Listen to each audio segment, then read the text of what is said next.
दोस्तों, पाकिस्तान क्रिकेट के अंदर आजकल एक खराबी चल रही है और वो खराबी है पाकिस्तान क्रिकेट बोर्ड के सरबराह ज़का अशरफ के इक़दामात, बयानात और जो उनके इर्द गिर्द हो रहा है उससे पाकिस्तान क्रिकेट को डैमेज करने में कोई कसर नहीं छोड़ी जा रही है। और सबसे ज़्यादा जिस बंदे को टारगेट किया जा रहा है वो कौन है? Former captain Pakistan cricket team Babar Azam को। इन लोगों ने कल परसों ज़का अशरफ ने मीडिया के ऊपर एक खबर चलवाई और मैं नाम लेके कह रहा हूं कि ज़का अशरफ ने चलवाई है। जो बंदा बाबर आजम का स्क्रीन शॉट लीक कर सकता है व्हाट्सएप का, एक जर्नलिस्ट को दे के उसको टीवी पे चलवा सकता है, वो कुछ भी कर सकता है।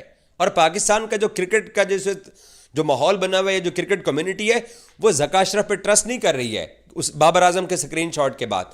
और इन्होंने कल एक और बाबर आजम के ऊपर अटेम्प्ट किया है जिसके ऊपर बात करना बड़ा जरूरी है। वो ये है, ज़का अशरफ पता नहीं किस सोच के मालिक हैं भाई।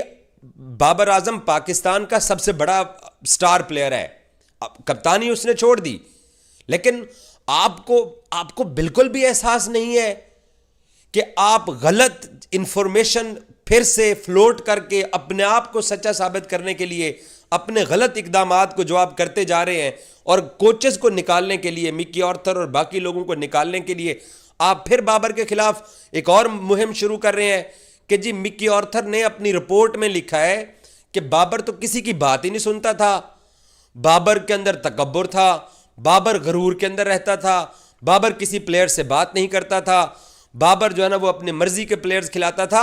जो टैलेंट आपके चीफ सेलेक्टर और बाबर ने मिलकर खिलाया था, जो हमारे पास बेस्ट 15 की लॉट थी, वही तो हम इंडिया वर्ल्ड कप में लेके आए हुए थे। हम इसके अलावा और किसको खिलाते? और इब्रार को ना खिलाने की बातें करना, प्रोफेशनल क्रिकेट बोर्ड क्या ऐसे होते हैं कि वो ये अपनी निजी महफिलों के अंदर बात करते हैं कि जी इब्रार को मौका देना चाहिए था, तो किसी प्लेयर का हाथ पांव तोड़ देते तो आईसीसी की टेक्निकल कमेटी इब्रार को अंदर ले आती। ये कैसे हो सकता है कि इब्रार को दानिस्ता तौर पर शामिल नहीं किया गया? आईसीसी का जो मेडिकल पैनल होता है वो अपनी प्राइवेट असेसमेंट के बाद आपके प्लेयर की रिप्लेसमेंट मंजूर करता है, ऐसे नहीं मंजूर हो जाती कि इब्रार को नहीं खिलाया गया है। और दूसरी चीज ये कह देना कि मिकी ऑर्थर ने अपनी रिपोर्ट के अंदर बाबर आजम के बारे में ऐसे जुमले लिखे हैं कि बाबर किसी की बात नहीं सुनता था। वर्ल्ड कप के इंग्लैंड वाले मैच से पहले पाकिस्तान क्रिकेट बोर्ड के यूट्यूब चैनल के ऊपर मिकी ऑर्थर का इंटरव्यू पड़ा हुआ है। उसमें वो कहता है कि बाबर ने इस टीम को उठाने के लिए बहुत एफर्ट की। अपनी 29 साल की उम्र के अंदर बाबर सीख रहा है, हमें बाबर को सपोर्ट करना चाहिए और मैं बाबर के पीछे खड़ा हूं और पूरी टीम बाबर के पीछे खड़ी हुई है। 3 दिन बाद मिकी ऑर्थर लाहौर आते हैं और वो कैसे आके ये कह सकते हैं कि बाबर आजम प्लेयर्स की बात नहीं सुनता था, उसमें तकब्बुर था, उसमें गरूर था, उसमें सारी वो नेगेटिव चीजें थी जो कि पाकिस्तान की माजी की क्रिकेट में हमने देखी हैं। ये तमाम तर ज़का अशरफ के इमाम के ऊपर गलत इंफॉर्मेशन लीक करके मीडिया पे चलाई गई है और इसके पीछे चेयरमैन पीसीबी ज़का अशरफ है जिसने बाबर के स्क्रीनशॉट लीक किए थे। और आज वो ये कहते हैं कि जी मिकी ऑर्थर की ये रिपोर्ट है। भाई मिकी ऑर्थर की रिपोर्ट में बाबर के बारे में अगर ये नेगेटिव रिमार्क्स हैं तो उस रिपोर्ट को आप पब्लिक कर दीजिए।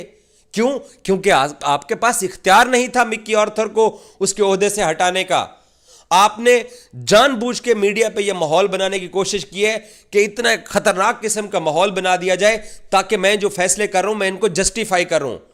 आपके रुफका आपको जरूर मशवरे देते होंगे कि फिलां को निकाल दो, फिलां को ले आओ, लेकिन यह कह देना कि मिकी ऑर्थर ने बाबर के बारे में कुछ कहा है, यह सरासर झूठ और गलत बयानी है। मैं 2 दिन से स्टोरी के ऊपर काम कर रहा हूं, 2 दिन से, कि मिकी ऑर्थर ने या टीम मैनेजर रेहानुल हक ने जो 25 पेजेस की पाकिस्तान की वर्ल्ड कप की रिपोर्ट जमा कराई है, पता नहीं वो पेजेस भी 25 हैं या नहीं है, उसमें क्या था मैं अब तस्दीक करके ये बता रहा हूं। मैं वर्ल्ड कप में इस टीम के साथ साथ ट्रैवल करता रहा हूं, पहले तो ऐसी कोई बात ही नहीं हुई। बिला वजह अपने गलत फैसलों के गिर्द माहौल बनाने के लिए ये पाकिस्तान क्रिकेट बोर्ड के सरबराहान जो बैठे हुए हैं उन्होंने ये अब अफवाह फैला दी है कि जी मिक्की बाबर के खिलाफ बात कर रहे हैं। क्या मिक्की ने खिलाफ बात की है?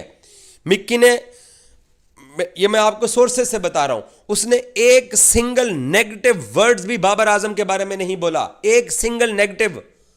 क्योंकि टीम वर्ल्ड कप के अंदर हार गई। माशाल्लाह इससे पहले 6 वर्ल्ड कप के अंदर हमने कौन सी ट्रॉफियां और मेडल्स पहन लिए हैं, पहले भी तो 6 वर्ल्ड कप के अंदर एक सेमीफाइनल खेले हुए थे, और इस बार अगर सेमीफाइनल में टीम नहीं पहुंची है तो ये कह देना कि बाबर माहौल खराब कर रहा था।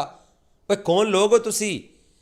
दुनिया अपने बड़े प्लेयर्स को प्रोटेक्ट करती है। इस मुश्किल हालात के अंदर आपको बाबर को सपोर्ट करना चाहिए था, बाबर के साथ खड़ा होना चाहिए था। आप उल्टा उसके ऊपर बर्डन डाल रहे हैं। अगर कहीं बाबर बोल पड़ा तो आपका क्या रह जाएगा? जो स्क्रीनशॉट आपने उसका व्हाट्सएप का शेयर किया है वो तो उसके ऊपर भी खामोश है। अभी उसने कप्तानी का बोझ अपने सर से उतार दिया है, और मैं चाहूंगा कि वो अपनी बैटिंग फॉर्म दोबारा से बहाल करके 1-2 सेंचुरियां मार के उसके बाद ये बोले। विराट कोहली भी कुछ अरसे बाद बोल पड़ा था कि सवाए धोनी के मुझे किसी ने फोन नहीं किया था मुश्किल हालात के अंदर, और जो माहौल विराट कोहली के अगेंस्ट बनाया गया था वही आप बाबर के अगेंस्ट बना रहे हैं। क्या प्रोफेशनल क्रिकेट बोर्ड ऐसे चलते हैं कि आप जानबूझ के गलत इंफॉर्मेशन टीम मैनेजमेंट से रिलेटेड करके आप बाबर आजम के खिलाफ चला रहे हैं कि जी बाबर ऐसा था, बाबर वैसा था? उसकी 4 साल की क्रिकेट हम सबके सामने है कप्तानी की। उसने 4 साल के अंदर, ठीक है, वो अपनी प्लेइंग 11 पे ट्रस्ट जरूर करता था। वो ये जो निकम्मे और निखट्टू प्लेयर उसके पास एशिया कप में थे, मैं कब से कह रहा हूं कि वो बाबर ने गलती की इनको दोबारा से मौका देके। और बाबर के पास बेंच पे कोई डॉन ब्रैडमैन और स्टीव स्मिथ बैठे हुए भी नहीं थे, इन्हीं के साथ ही बाबर ने जाके खेलना था। जो 1-2 चेंजेस बनती थी उसने अब्दुल्ला को टीम के अंदर किया और सऊद को टीम के अंदर लेके आया। बाकी नसीम शाह चला गया, वो हसन अली को टीम के अंदर लेके आ गया। और ये कह देना कि जी बाबर ने टीम का माहौल खराब किया है, जिन लोगों ने टीम का माहौल खराब किया है उनके नाम तो सामने आने में जक्का अशरफ को बड़ी प्रॉब्लम है, वो तो उनका नाम नहीं लेते हैं। क्यों?